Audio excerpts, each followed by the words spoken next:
გამარჯობა საღამოშობის მადლობთ რომ ერთვებით ჩვენთან. საღამოშობის ბატონ დავით, მე ბოდის ვიხდი არ მქონდა საშუალება თქვენი სტუმრების შესახებ ვიცოდე და ვიმძანდები ბატონი ვიქტორ დოლიძე, თავისუფალი დემოკრატები, ბატონი ზვიად ქორიძე.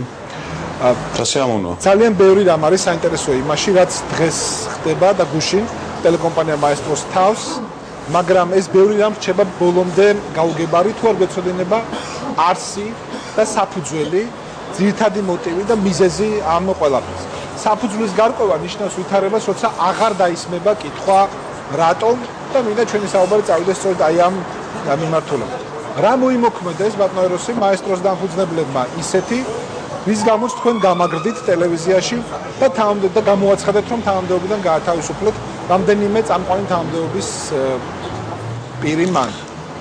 ესე იგი, ბოლო რამდენიმე კვირის თუ უფრო ზუსტი ვიქნები დაახლოებით თვენახევრის წინ დაიწყო თქვენ მე ოდნავ ისტორიაში გადავალ და გაგახსენებთ რომ კომპანიის მართვით აღება 2009 წელს ამ აღებას თან ახლდა უზარმაზარი აგრესიული კამპანია ჩემ წინააღმდეგ და ბევრი საზოგადო მოღვაწე, ბევრი პოლიტიკოსი საუბრობდა რომ ეს არხი იქნება პოლიტიზირებული, ეს არხი არ შეიძლება არავითარ შემთხვევაში გადაეცეს მართვა ეროსის და სხვა შორის ძალიან ბევრი ადამიანი გამოთქვავდა ვთქვათ სულად დასაბუთებულად მათი პოზიციიდან დარწმუნებით ამბობთ რომ ეს ესე იქნება. ერთი წლის თავზე 2010 წელს ჩემს მიერ დანიშნული დირექტორის კახა ბექაურის გათავისუფლების მოთხოვნას მოყვა კიდე ერთი დაპირისპირება კომპანიის შიგნით და იგივე ადამიანები, პოლიტიკოსები, რომლებიც ერთ წლის განმავლობაში სარგებლობდნენ ამ ტელევიზიის პროდუქტით, ამ ტელევიზიის ეთერით, იყვნენ სტუმრები და არანაირი პრეტენზია არ ჰქონდათ ამ არხის, ესე ვთქვათ, ობიექტურობაზე, იგივე ადამიანები, იგივე პოლიტიკოსები, ბევრი პოლიტიკური პარტიის წარმომადგენელი, რომელსაც ხშირად ხედავთ ხოლმე მაესტროზე, ზუსტად ანალოგიურს იმეორებდა, რომ ეს არხი არის საფრთხის ქვეშ, ისინი არ დაუშვებენ, რომ გადაარჩინონ დაუყონ არხი და ისინი ყველაფერს გააკეთებენ თავისუფალი სიტყვის შესანარჩუნებლად. ამის შემდეგ ერთი წლის განმავლობაში კიდევ 2010 წლის დეკემბრიდან დღემდე ეს ხალხი ისევე პოლიტიკოსები და ექსპერტები და საზოგადო მოღვაწეები ასევე მუდმივად ინტენსიურად ისხდნენ ამ ტელევიზიის შექმნილ ეთერში, ტოქ-შოუებში, საინფორმაციო გამოშვებებში და არანაირი პრეტენზია არ ჰქონდათ არხის ობიექტურობასთან დაკავშირებით. ახლა ისევ ვისმენ მათი მხრიდან იგივე პრეტენზიებს. 3 წელი ერთი და იგივე პრეტენზიას ვისმენ, ოღონდ ეს ხალხი მოიხმარს იმ პროდუქტს, რომელიც შევქმენი მე 2009 წელს გადავწყვიტე რომ გამეკეთებინა ისეთი ტელევიზია, რომელიც ტელევიზიაც ამ მომენტში ვფიქრობდი რომ საზოგადოებას ჭირდებოდა თავისუფალი, დაბალანსებული, ობიექტური ტელევიზია. და მე არა ვარ ახტომებული პროდუქტით ბატონ დავით. მე არ მიკითხავს თქვენთვის ტელევიზიის რესპონდენტების შესახებ არაფერი. საინტერესოა ის რაც ხდება თქვენს როგორც ტელეკომპანია მაესტროს მფლობელს და განკარგავს და მართლაც შორის ერთი მხრივ და მეორე მხრივ მესაკუთრეებს შორის. აი ამის მიზეზი გვაინტერესებს. ერთი წამით უბრალოდ ამ ფრაზას დავამთავრებ და გიბრუნდებით, ესე იგი, ბატონი ვიქტორის მანტყოფნამ გამახსენა ეს პასაჟი, იმიტომ რომ ერთ-ერთი აქტიური მისი პარტია ყველა ასეთ სიტუაციაში ისინი არ დაუშვებენ და ყველაფერს გააკეთებენ მედიის თავისუფლებისათვის ამ განცხადებას ხშირად ვისმენ ხოლმე და ეხლა ძალიან კრიტიკულები არიან. და მე მინდა ბატონ ვიქტორ შევახსენო, რომ თუნდაც იგივე სექტემბერ-ოქტომბრის თვეში მათი პარტიის წარმომადგენლების მონაწილეობა ტოქ-შოუებში იყო ყველაზე მაღალი და მაგალითად მათი პარტიის ლიდერის ირაკლი ალასანია მარტო ოქტომბრის თვეში იყო 5 ჯერ ერთი და იგივე ეთერში. 5 ჯერ ის იყო ნიუსმეიკერი. მე არ ვფიქრობ, რომ რაიმე ფორმით მათი უფლებები მანამდე ირღვეოდა ან შემომავალში დაირღვევა. ეს რაც შეეხება ისტორიას.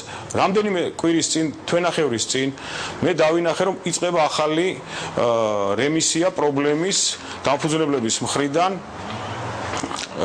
იმის თაობაზე, რომ მათ გაუჩნდათ გარკვეული სურვილი შეიცვალოს არსებული სტატუს-კვო.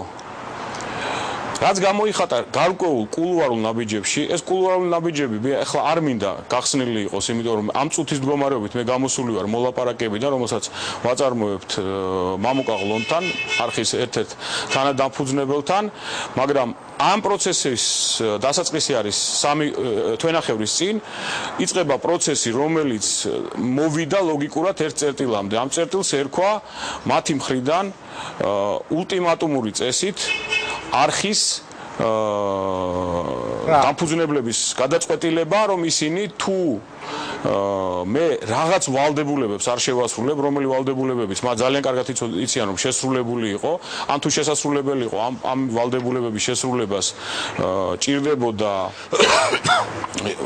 შეთანხმება, ამ პირობებში მე ძალიან დაღლილი ვარ, ბოდიშ ვიხდით, მართლა 2 დღე ღამის ისავა. მეც მინდა ჩართვა შემდეგ, ბოდიშ ვიხდით.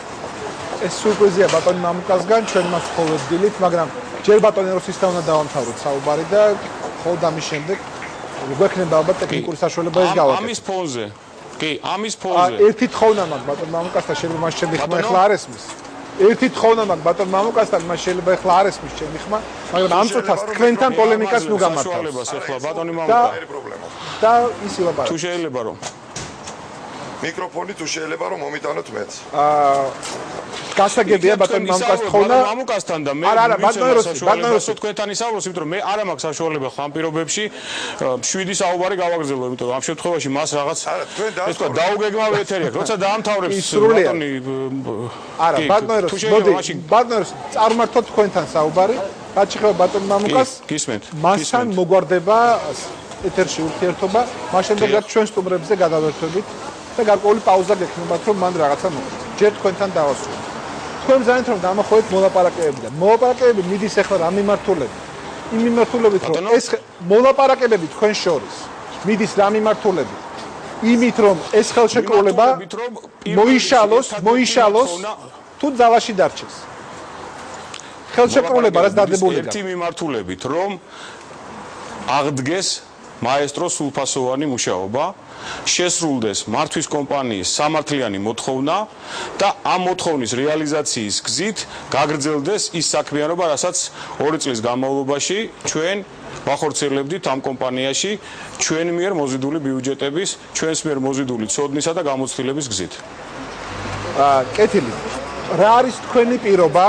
კომპრომისის ზღვარი, რომელსაც თქვენ არ გადახვალთ და არ დადგმ. მე ხას უსვამ ამ მოლაპარაკების პროცესთან დაკავშირებით, მანამ სანამ არ იქნება ჩვენ შორის შეთანხმება მიღწეული, მე არ გამოვიტან ამ გადაწყვეტილებებს და ამ კომპრომისის ზღვარს საჯაროდ, იმიტომ რომ მაშინ აზრი არ აქვს მოლაპარაკებას, მაშინ ეს იქნება საჯარო დისკუსია თემაზე, როგორ წარმოგვიდგენია ჩვენ სიტუაციის განვითარება. ანუ ჯერჯერობით თქვენ არაფერზე არ შეთანხმებულ ხართ? ჯერჯერობით ჩვენ არაფერზე შეთანხმებული არა ვართ.